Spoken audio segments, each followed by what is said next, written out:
Our final, this thing is the SDN panel. So in this SDN panel, our panel leader is Manav. So Manav has a long, contribution history to ITF, especially in the routing area from India. He's in fact been the architect for various routing stacks in various places. Currently, he's working with Nokia on a hierarchy controller, some of the stuffs that we actually talked about. Apart from that, we have Kalyana from Huawei, right here.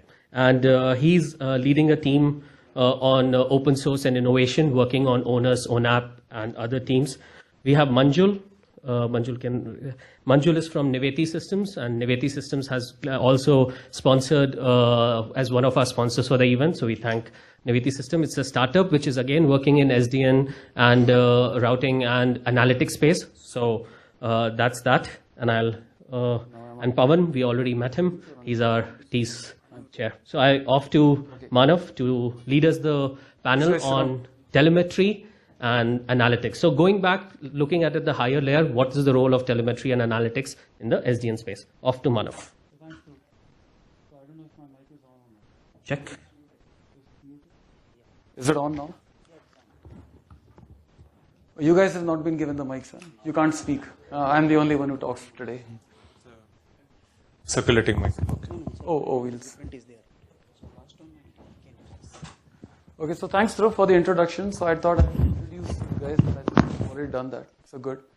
So folks who've been running into issues with Juniper code, you know who to blame. So you have Vishnu here. Okay.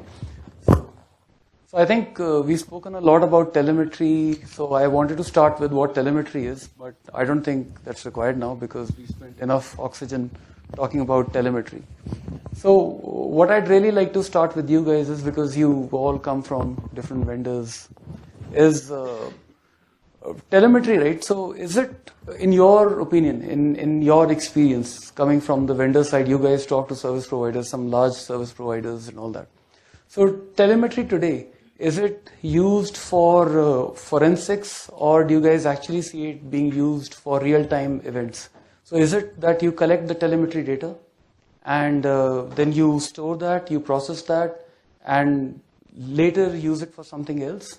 Or are you doing real-time analysis of the telemetry data that is being streamed at you from these nodes? So what are you guys doing as in the vendors on this? Loaded question to start with.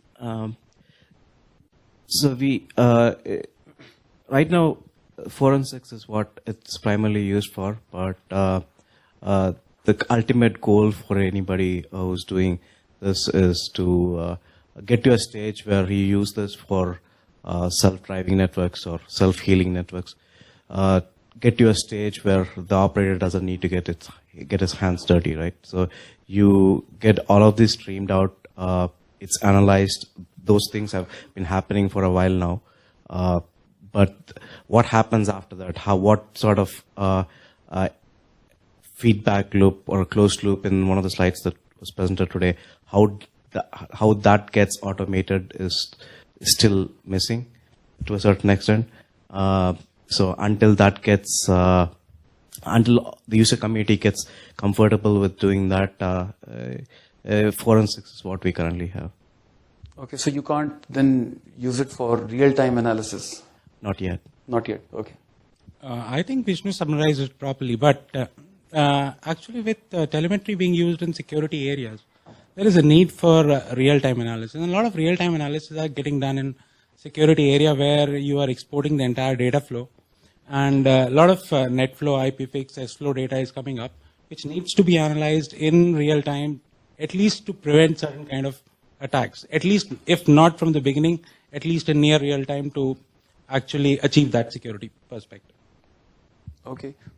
Yeah, in my view, if you look at it, this concept is being popularly used in other industry, except the networking. But networking is slowly opening up how we can take the benefit of all the data. We were doing it like in the manually, like any anomaly happen in the network or anything can go wrong. So we used to do like dig the data, okay, what happened, why this anomaly happened and other thing. So can we take this data in advance Okay, can I predict something? Okay, what went wrong? So can I correlate whatever the data I collected it? So this is a new thing what is coming up in the network. Yeah, there is a long journey to go, but it started now. So we can see many innovations can happen, and something like New Year is coming up. Okay, then lot of data is going to go through this channel or this path. In advance, can I provision more bandwidth in that so that people don't see there is a lag in the network or something.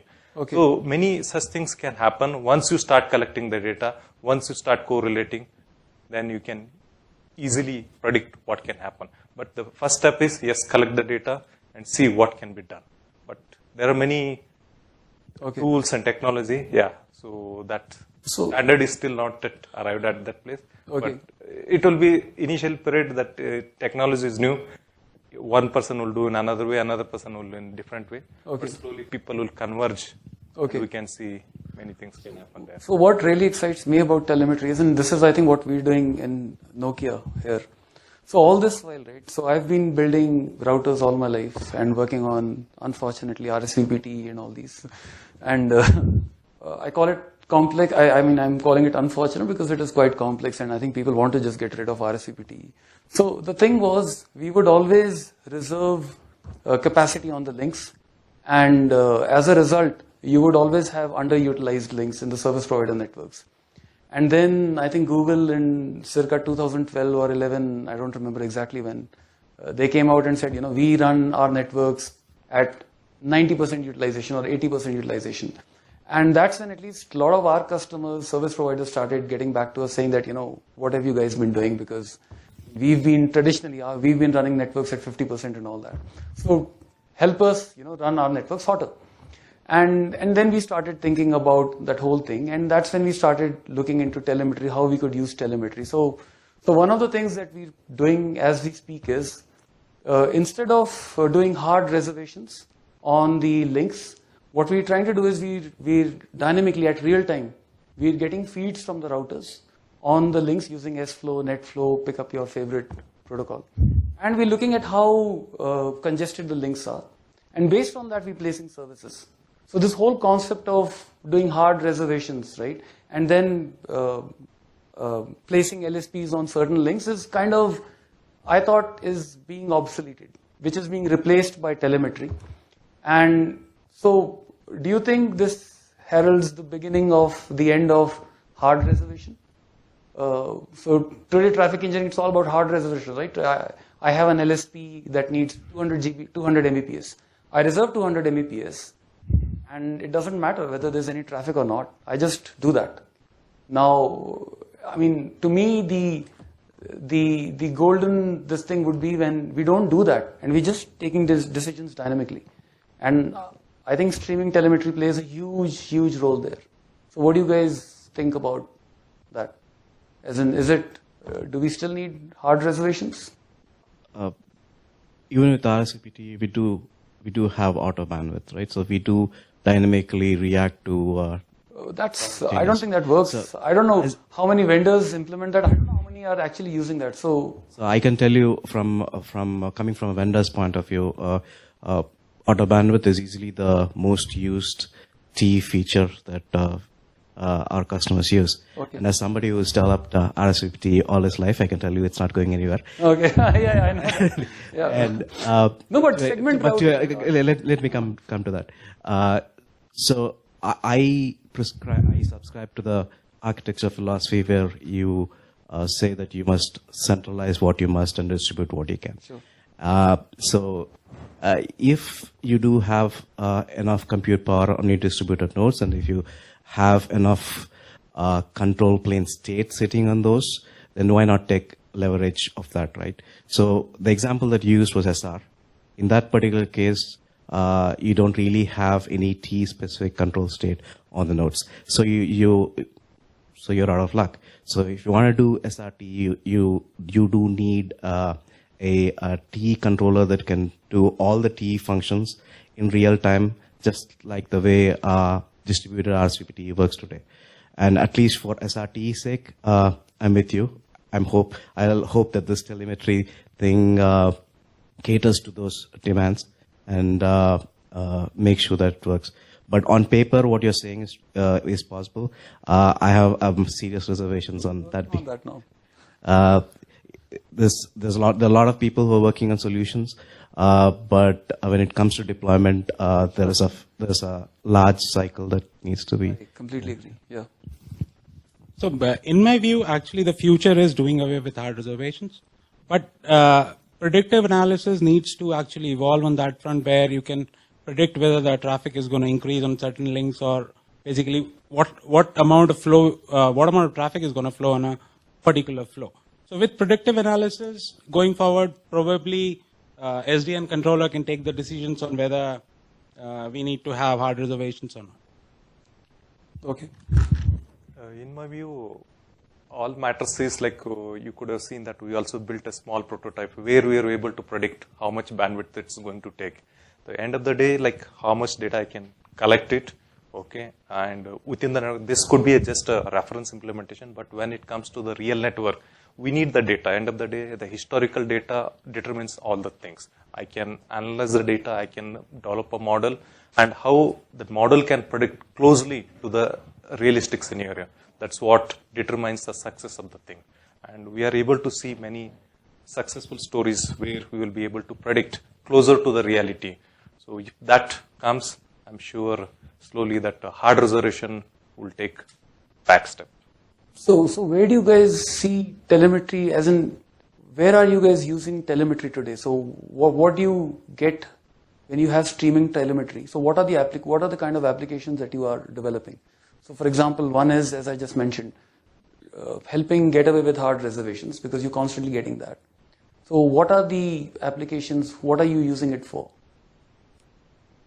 So right now, from a deployment point of view, all the telemetry features that are being delivered are primarily seen as SNMP replacements. That's Seen as a SNMP replacement. Okay. People don't like SNMP. Sure, I don't. Okay. Yeah, I don't want to get too worked up on that, but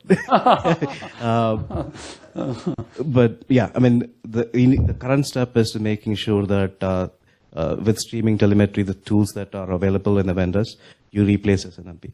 And it's all forensics at this point. How detecting anomalies and reacting to it and coming back and readjusting state in the network, that's still those I haven't seen anybody deploy that yet. But that will be the true north, as in. That's what we are all hoping for.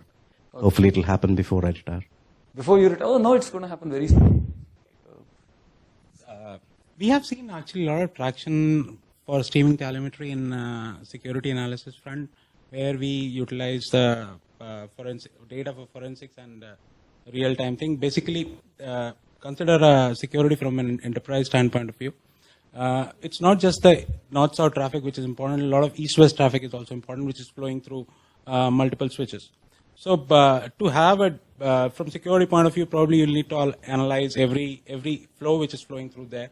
Probably look at not the elephant flows, even the very small flows which are flowing through that. Probably a virus is there in the network which is probably doing a recon in the network. So this is where streaming telemetry is very important, because all these attacks can be, or all these things can be captured as soon as possible, and probably remedial actions can be taken.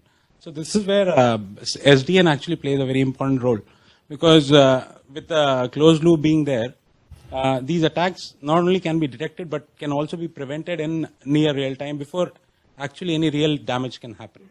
So do you have a prototype that works, or is yes, we do have a prototype which works on this concept. Okay, great. So anything, Kalyan? In my view, I think first we can always look at it instead of WAN network. First, these things will make more sense in data center network and campus network, where you have the topology complex is not as complex as the WAN network. So you can easily correlate the things, and you can easily get the data, required data, stream data, and apply whatever the the things other IT industry is doing. Many things we can easily adopt into this kind of network, and we can easily showcase many things, whether it could be intent-based networking or the security analytics. If somebody is attacking my network, how we can protect it on the live stream. So that's I can see that those use cases can be immediately deployed and realized also. Okay. So I can see that I'm the pessimistic voice on the panel. You do? So do we have the, so with streaming telemetry, right, the vision is you have these nodes in the network and they're all throwing feeds at the central controller at large rates. So do we have the technology components today that can actually handle that kind of traffic? Because now you have a central controller, you could have a scale out architecture or whatever, and you're getting inundated with all this information that's coming from your network. So that is one. So do you have, for example, databases, right? Do you have databases that can actually deal with that volume, that rate of traffic that's coming in? So I know there are a lot of these big data technologies that we're getting into networking realm. And so you have, I mean, thankfully we have things like Kafka and all, which can kind of buffer the rate at which things are being thrown at you. But what do you think, I mean, do you think we have the technology today that can actually help us realize this whole thing where everybody is just pushing data at you? Or do you think there are things that are missing, the technology components? I think the basic tools are there. I mean, the tools that we can inherit from other non-networking domains should hold us in good stead. But for me, what's missing is having clear SLAs for certain types of streaming data. So knowing exactly, so not all types of data that needs to get streamed has to happen in milliseconds, right? So having a clear, where I'm coming from is in things like FRR, right? So we know it's 45 milliseconds. There is a de facto industry standard. What is missing right now, because it's still early days, is knowing what exactly is the expectation. Just saying that it has to happen in real time is easy, but knowing what sort of data needs to be streamed out at what rate is critical in my opinion, because you have systems where certain things get streamed out directly out of the line cards, certain things get streamed out of, say, your control plane software. Not all of them need to be streamed out at the same rate. So knowing what sort of rates are expected for certain use cases and adopting and using the right set of tools is the key, in my opinion. So I mean, right now there is this big trend towards using merchant silicon, right? So I don't know, is it even realistic to think that you'll be able to spew data at millisecond intervals? I don't know. I mean, I'm just asking you, is it with merchant silicon especially, is that possible with Broadcom and your favorite? That's why you stick with the vendor of your choice. I'm sorry? That's why you stick with the vendor of your choice.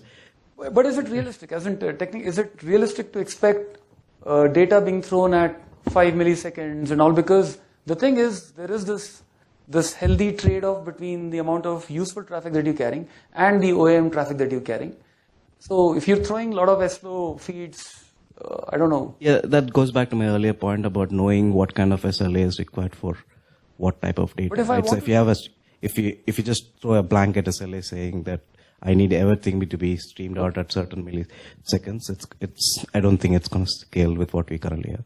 But if you want real-time analytics, right? If you want the true north, right, where you're taking decisions in real time, you need feeds coming at crazy, rates, right?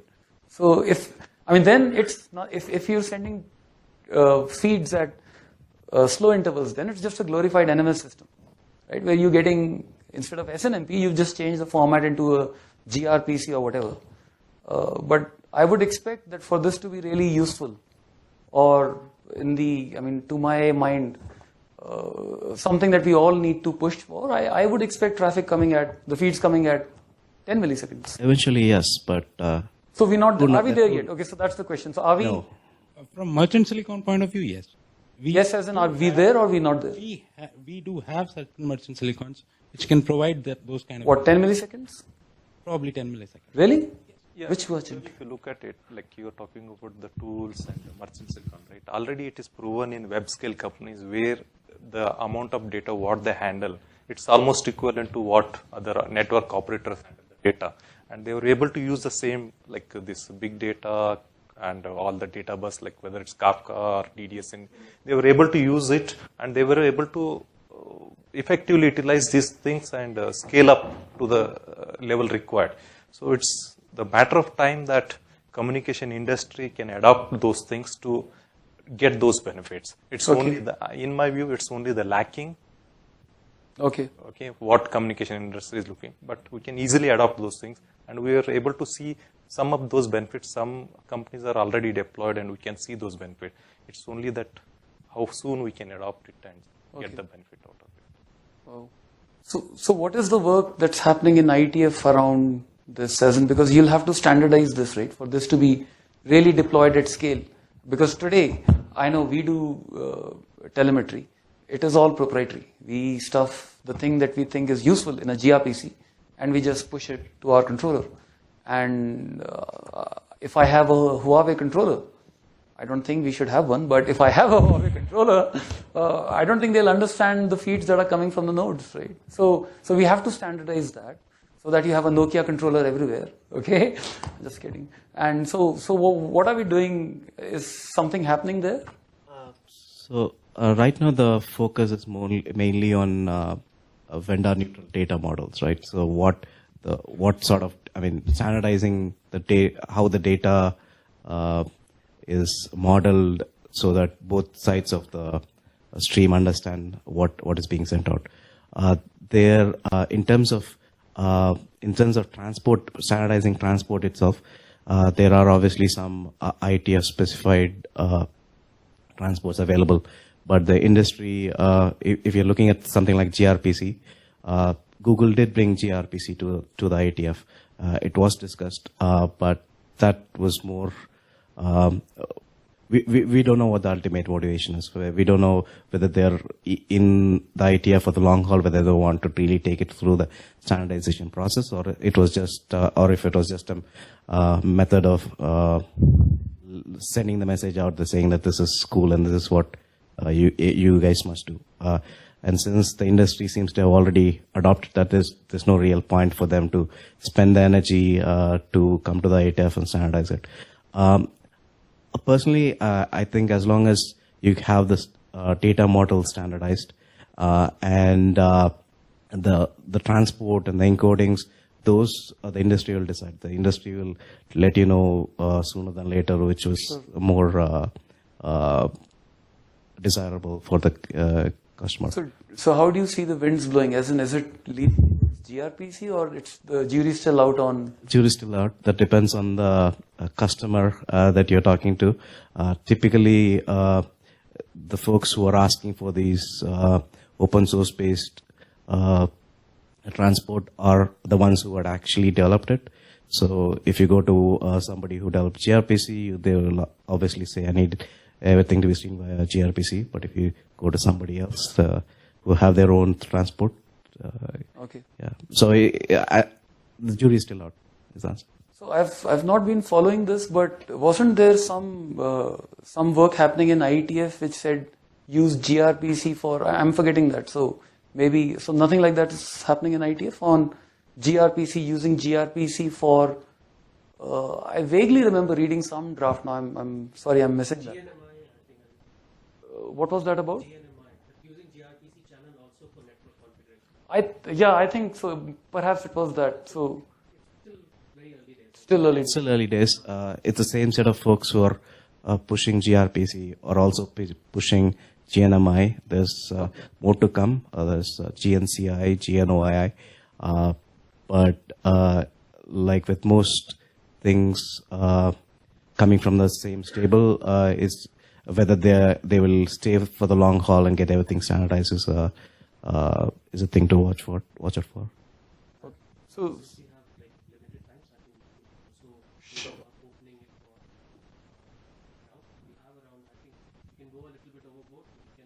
So I think I'll just quickly close this because I see a lot of hungry and ravenous eyes boring into us, okay? Because we're the only ones who's stopping guys here from the lunch, okay? So I think I'll just quickly finish this. So I think my favorite question, okay, is we've spoken a lot about predictive analytics, okay? And I know Vinod spent quite an inordinate of time explaining us about predictive analytics. The thing is, there's this, I mean, the devil is in the details, and I'd really like to see the demo tomorrow. And I wanted to understand whether they're doing supervised learning, unsupervised, so we didn't have enough time. So what is your sense, right? To me, the power that SDN brings in is that I have a supercomputer in the cloud, and it's literally a supercomputer, so I can throw in a lot of data. I have infinite computing capacity, so I can do a lot of things that I can't traditionally do on a router. And to me, a natural evolution would be predictive analytics, right? Where we start preempting things. But I think this is still a fantasy. So in your sense, right, when do you see predictive analytics actually being used in networks? I know there are a lot of slide whereas I can talk a lot about predictive analytics, about traffic estimation and all that, but realistically, when do you see this getting rolled out? There's still some time. Some time? It's evolving. It's evolving, but I see it's still some time before it's actually getting deployed. Is it because we don't need it, or is it because we don't have the tools for that? It's basically tools and algorithms, everything is right now evolving. Again, it depends upon like SDN whole world will open up new innovations, right? When new innovation, like now the intent-based networking is coming into picture, right? Like that many innovations will come. Like when new things will come, right? I don't know, like I'm operating at very high level, abstract level. If I actually do that operation from abstract level, what is really going to happen in the network? Whether it's going to be like some digester or something whole black hole will get created if I execute that one.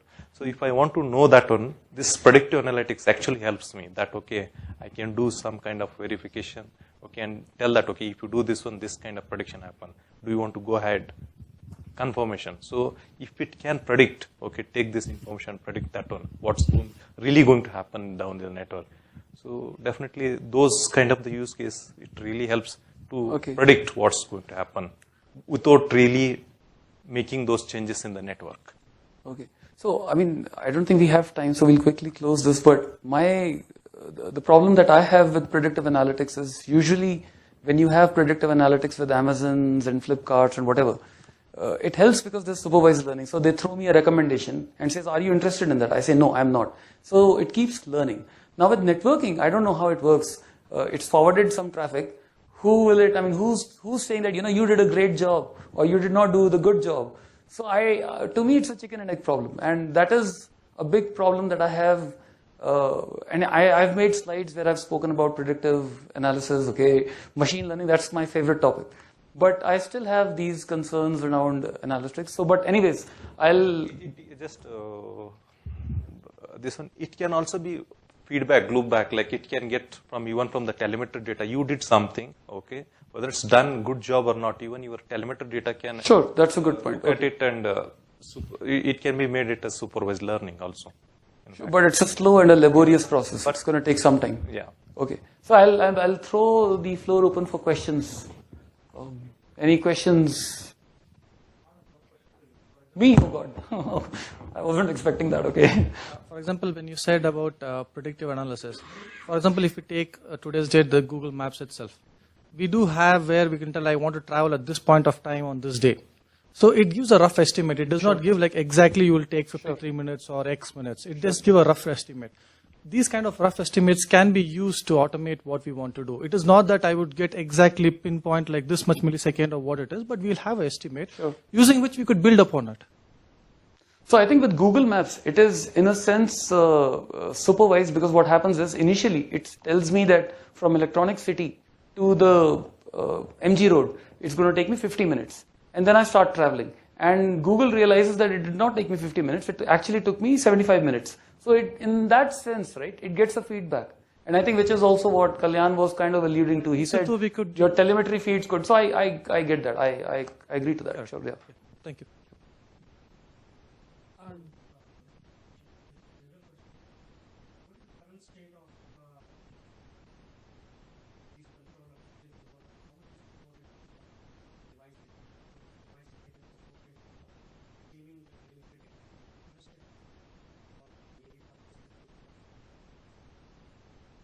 As in, is the question, what is the scale as in how many devices? No, that's not useful then.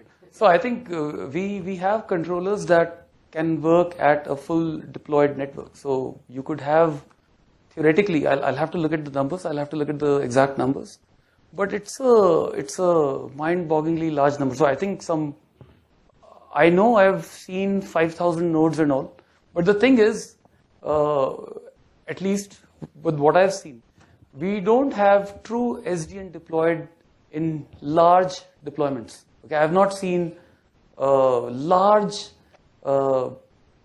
crazily large deployments having SDN. So what we do have controllers, but they're just helping. So it's not, so again, it depends on what we mean by SDN. Right. My question actually was, you have large network, but how soon you can get the data and react to it? So it depends. I think that's what Pavan was saying. So you'll have to decide on what you want to centralize, what is it that you want to distribute. Now you definitely can't replace BFD with SDN, right? Because if I'm BFD, I'm talking to you. If something goes down, I detect in 50 milliseconds. But the problem is if I have a controller sitting in somewhere, some data center. So you'll have to be a little circumspect with what you want to offload.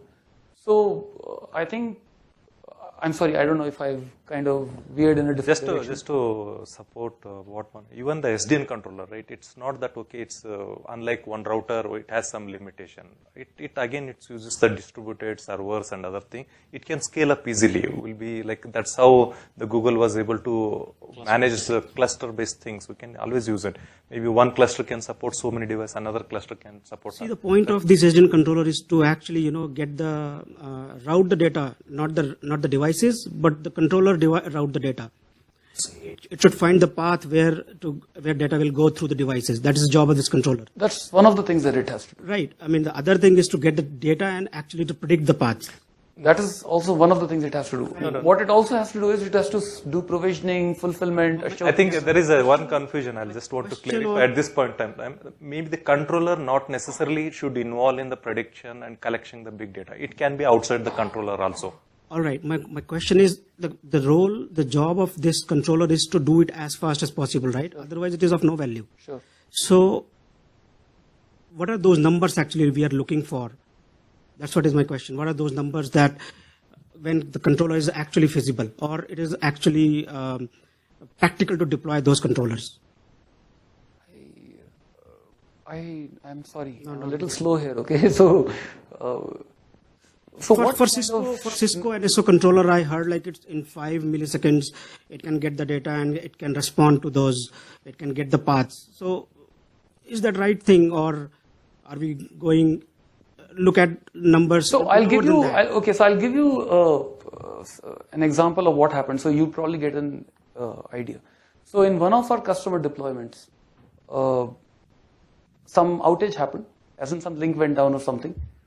And before my head end could actually recalculate the RS, before it could actually learn that something downstream has happened, something bad has happened, because before RSVP could propagate that event back to my head end node, my controller learned about that. It recomputed the best path. It pushed it down to the node.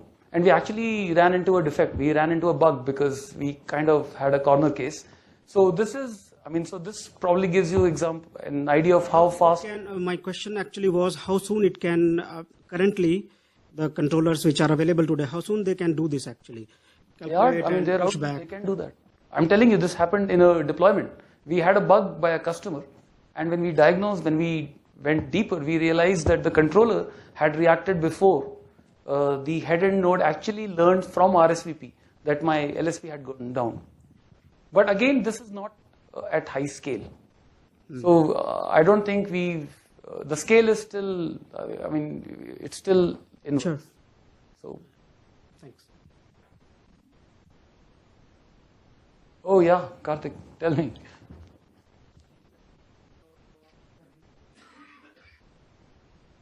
See, right now, there are some use cases being defined in 5G forum, basically. So one of the most critical use cases about ultra reliable low latency. Okay. So I was looking from a stand viewpoint, actually. are there any harmonization being done from telecom to datacom cloud? Basically, when I understand, you have AU. AU is the radio access unit in the telecom side. Not very clear. Yeah. AU. Okay. And you have a CU, which is a E node B kind of in the telecom domain, and they are connected via data centers. Okay. So when we define ultra reliable low latency use case like remote operations and those kind of things, actually the latency really matters here, end-to-end latency. So are there any harmonization done between datacom and telecom cloud? One reference I could say is there are some traditional way of doing it with DSCP to COS mapping, but for these cases where ultra reliable low latency, are there any attempts done? I don't know. Would you guys know? I really don't know. No, one way they are trying to solve is okay. I'm not sure about harmonization is done or not, but if you look at the standards, they are already thinking in that direction. How you can utilize NFV and slice that network, okay, to get that low latency.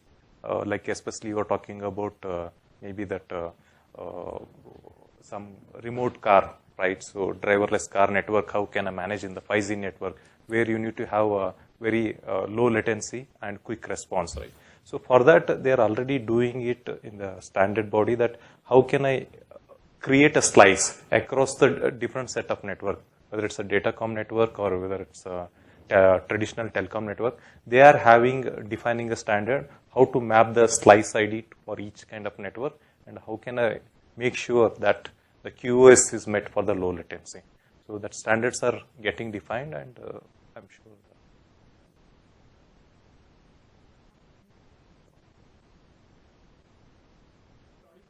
It's not actually.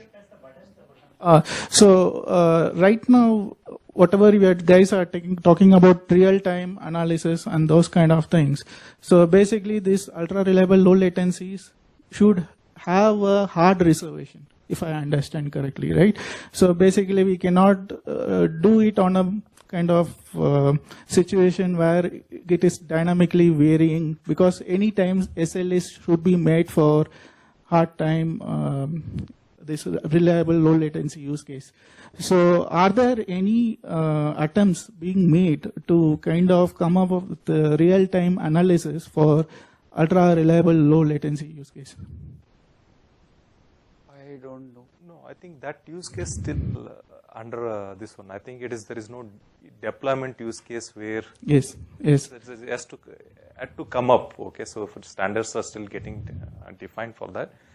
Yeah, like again, it depends upon slice to slice, that kind of network to network. Maybe in some network, the having extra bandwidth hard reservation makes sense. You cannot take a chance, right? It's but in some cases, maybe like best effort case, you can always take a chance. It depends upon network to network and depends upon what QoS you set for that. Your controller can decide, oh, this kind of network I can do like this. Another kind of network I can do like this. So it's the choice. That depends upon the QoS. So can we try to say that or conclude that really some actions are required for this actually? So which needs to be formulated in standard and see there is a harmonization being achieved. It may already be happening. I don't know that. I think. So can we do this? Can we take it offline? Because Dhruv is like smoking now. Okay, he's saying we're running out of time. Thank you. Yeah.